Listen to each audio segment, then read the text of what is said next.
On the way, and let's hear it for Don Coscarelli.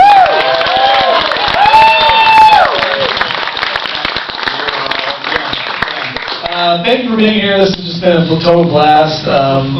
We were asking the audience earlier. There are several people in here who have never seen Phantasm, so it's going to be a fun experience for them. But I wanted just to chat. You guys all had a moment to meet Don and get a picture, but I wanted to ask you just a couple of questions. The book is fantastic. It covers this kind of odyssey you've been on for the past, 40-odd years. 40-odd years, yeah. But one of the things that I found so fascinating was that the kind of that early career kind of switch, right? So you have these two films that come out with, 3-year period basically. And then everything kind of changes with Phantasm, right? But the first two films, you have a comedy, and how would you describe the two films? A melodrama. Yeah, melodrama. Kitty and Company is awesome. I love Kitty and Company. All right, thank you. Best friend. But you're this kid, you're in your late teens basically, and you're thrust into this world where you're at Universal. A gentleman named Sid Sheinberg kind of takes you under his wing. Who was Sid Sheinberg, by the way? Can you kind of tell us who this guy was? Well, Sid Sheinberg was one of the most powerful people in Hollywood, and he, we had made this movie independently down in my hometown of Long Beach, and there were, on a very tight budget, with friends and student filmmakers. And my father, my neighborhood friend, and I co-directed the movie, and we had talked my father into putting a little money into this. And as the movie went on, and he saw that we were not totally in control of what was happening, he started to get worried, and he would call the LA Times film critic, and this was back in the day when the film critics would pick up their own telephone, and he goes, "My kid's making this movie, we're going to lose all the money, what do we do?" And he finally, he said, "I'll come and look at it," and he offered to come, and so the critic came out and watched the movie, and seemed to like it, but wasn't crazy about it. And then literally a week later, he called up and said, I had lunch with the president of Universal Studios, and he wants to see your movie." So he shipped it over to this man's Beverly Hills mansion for he and his family to watch, and they liked the movie and bought the film, and my dad got all his money back, all the crew got paid. It was like a Cinderella story. And my friend Craig and I quickly were up at Universal finishing Jim the World's Greatest. We shot some scenes and re-edited the movie, and we had our own office on the lot of Universal Pictures. And I was 19 years old. It was awesome because we were still sort of teenagers, so on weekends, we could get like inexpensive tickets, like face value tickets. People like David Bowie would play at the Universal Amphitheater, so we had a line on tickets. We could invite our friends up. We'd have parties in our little office. The studio guards would go around, but nobody else had parties because they were like teenagers, but they were cool about it, and so it was just this. And then at the same time, we're learning and seeing, and Universal was this massive studio, and cranking out stuff. And we finished our film there, and this was one of the cool things about writing the book, was that I was able to remember some of those times that I had completely forgotten about. It was something that never happened. I meant to ask you, have you been on one more thing I just want to say. Yeah. So the movie didn't gross well. Universal decided that their office was too valuable and was like implied, don't let the door hit you on the way out. No. So we left our office, and I've never had an office on a studio lot since. So now I really appreciate that. There's a lot of detail in the book, and I just wondered, did you ever keep any kind of notes, diary? Like, what did you go back to besides just your memory to gather all of this? 'Cause there's a lot here. It's mostly just memory. I did go back to some of my collaborators on the movies and talked about what we had done. Some of them triggered some memories, but it might have been the first draft of it. came out maybe a little too negative and bitter because, I don't know, maybe it's just me, but I tend to remember the failures and the people that crossed me more than the good things, you know, so I ended up cutting a lot of that stuff out because I wanted to make it a little more positive. So when you're a kid and you have that kind of moment there at Universal, I mean, that's the mid-'70s, a lot of those kind of old-school filmmakers were still cranking out movies, like Alfred Hitchcock was still around at the time. Were you kind of bumping into some of these kind of iconic people? Hitchcock had his own building. I never got to see him, unfortunately.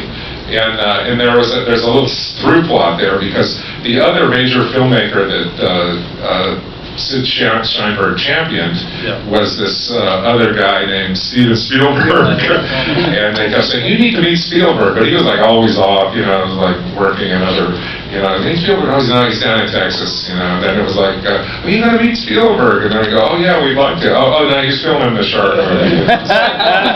We never did meet him. So when did you first, I mean, like you said, you've been doing this for a while. When did the idea first come to write a book at all? You know, I'm sure people have asked you to do it before. I'm sure it's been on the table. Why now? A couple of reasons. Number one was I had gotten friendly with the publisher at St. Martin's Press, and he was handling, because they were handling John Dies at the End, the author David Wong. Who, have anybody read any David Wong books in here? Yeah, he's great. So he wrote John Dies at the End, and then he wrote the sequel to that. This book is full of spiders. Seriously, dude, don't touch it, which is a really wonderful book. And then the third installment is out now called What the Hell Did I Just Read? So he's great with titles and great with books. But anyway, so I was working with them to help publicize during John Dies. And then he was also having great success with the memoirs from Bruce Campbell. So he thought that, you know, that maybe I could do something. And, you know, also, truthfully, I wanted to put this all down on paper or something. I didn't know if I could. It was really more of a loose idea. Well, I said, yeah, I'll do one. Let me, you know, write 5 or 8 chapters and see if it, you know, if it's readable or not. And so that was an interesting experience. But right when I was starting that, all these friends and directors started dying, and sequence horror directors, and you know, it galvanized me in a way because I was thinking, wow, you know. I knew George Romero. Boy, I'd love to read a memoir by him, you know, and I'm not equating myself to that. And same with Tobe Hooper, and none of those guys had written memoirs for some reason, so I thought, well, I better do it while I'm a little younger. So, you know, we always hear now that now it's easier to make movies than ever. People have a movie studio in their pocket with their phone. Yeah, that's true. But your story still seems so unique. I guess my question is, it was certainly harder back then. What about you made you possible? You know, like, was it just raw ambition? How did you kind of become, you know, the person that would kind of not take no for an answer? And, you know, the whole spirit of this book, this true indie, is saying you're going to do it some way or another. You've faced, like you said, so much obstacle along the way. You know, how are you? Deep question. Look, I mean, we need to get a psychiatrist to answer that question. I don't know. I would say that I do have an innate ability where I tend to be like a bumper car, as I mentioned in the book. You know, I run into an obstacle. I don't want to give up, but I don't always, you know, challenge and take people on about it. I do sometimes, but I tend to like bump and go around and try to look for a way to do it. And one of the ways that I've compensated always on this is by figuring out how to make films on a really tight budget. Because most of the problems that you run into are not having enough resources to make a movie. And so, you know, it'd be like I'd create a project and think, oh, I'd love to make this, and I need, you know, $900,000 at the minimum. And then some, you know, everybody says no, and then I could maybe get $200,000. Well, how can I make it for $200 and, you know, figure out a way to do it? So, you know, everybody says necessity is the mother of invention, and you'll hear a lot of times people who are indie auteurs, they'll say, you know, there's benefit to budgetary restriction, meaning, you know, you have to find a way to do this. You know, it forces you to be creative in a way that if you had everything at your disposal, you know, your mind would work differently.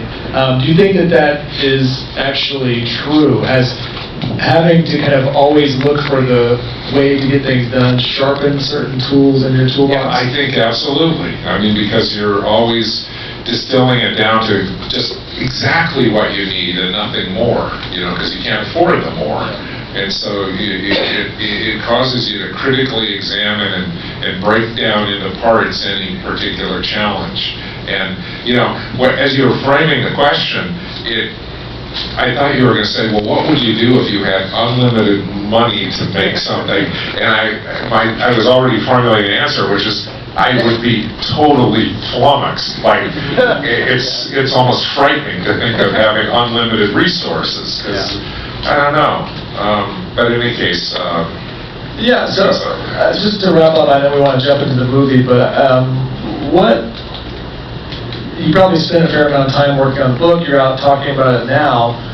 How is this impacting your filmmaking career? What are you doing now? What are you working on now? What should we be looking for? Right now, I'm not doing anything other than talking about this book for the last couple months, and then writing the book and other things.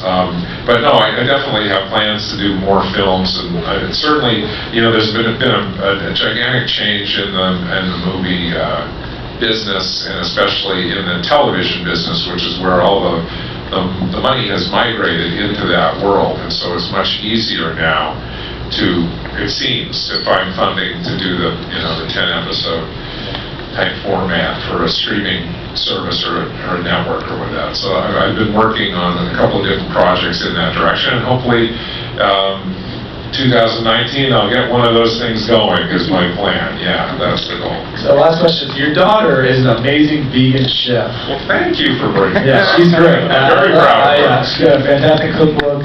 And do you really? Yeah, she's great. She's great. My wife owns a bakery here in town. We're big fans of hers. And so, but my question is this: did she end up going that route because of all the horrible imagery that was subjected as a child? There was a critical moment there where she might have gone into movies because, we had these little characters in the Phantasm movies, which in the 70s we were calling them dwarves, which was terribly politically incorrect. But now they're dwarf creatures is what they always were. And which is what I really love about Phantasm Part 5, because we have this wonderful actor who comes in and just, finally, his name's Stephen Jutras, and he's so fantastic in it. He plays this, he was a little person, smaller actor, and he just kicks Reggie's ass throughout the film. So but we would always, to play those characters, we would always, it was like every set of movies, we would try to find some children who could play these parts in the robes and run around. So, my daughter played in the Phantasm Oblivion, and one night she played the creature, she played 3 separate creatures, and each one was horribly killed by Reggie. Like one, she got a switchblade to the neck, and the other one, she got a 4-barrel shotgun to the face, and the last one was a 45 right in the mouth shot. And, we didn't really actually do them with her. We would, fake it up and then do it. But she just loved the attention. Everyone was like, "Oh, do you need something to drink, Chloe?" And after she said, "Geez, should I get an agent? This is fun." And luckily, we were able to dissuade her, and she went into the culinary world and has done so well. Her name is chefchloe.com if you want to ever check out her She's awesome. website. Great Instagram page. Okay, so we want to give away 2 copies of Phantasm 4, and we're going to do some trivia. So we asked Don to come up with some interesting questions. So we're going to ask it. You can raise your hand, and I'll call on you. And if you get it wrong, we'll move on to the next person. But David, our friend here, let's give it a shout out for David. And David runs the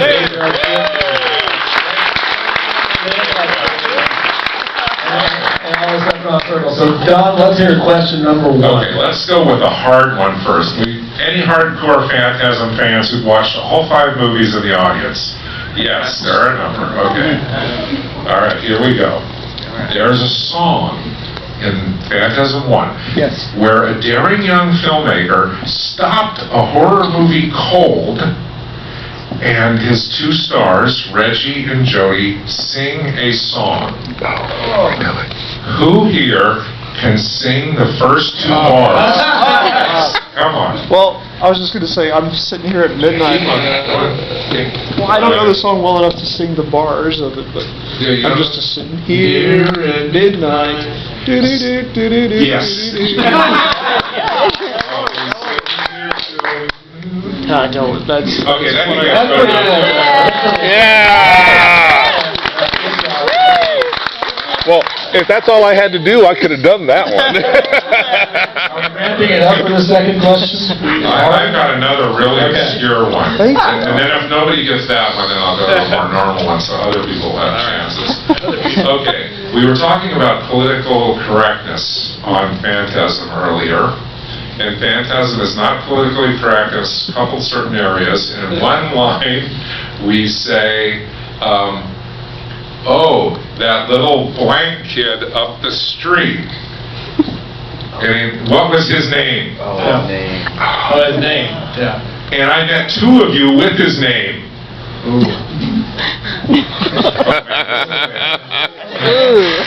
Okay. You can't win, but Does anybody have it?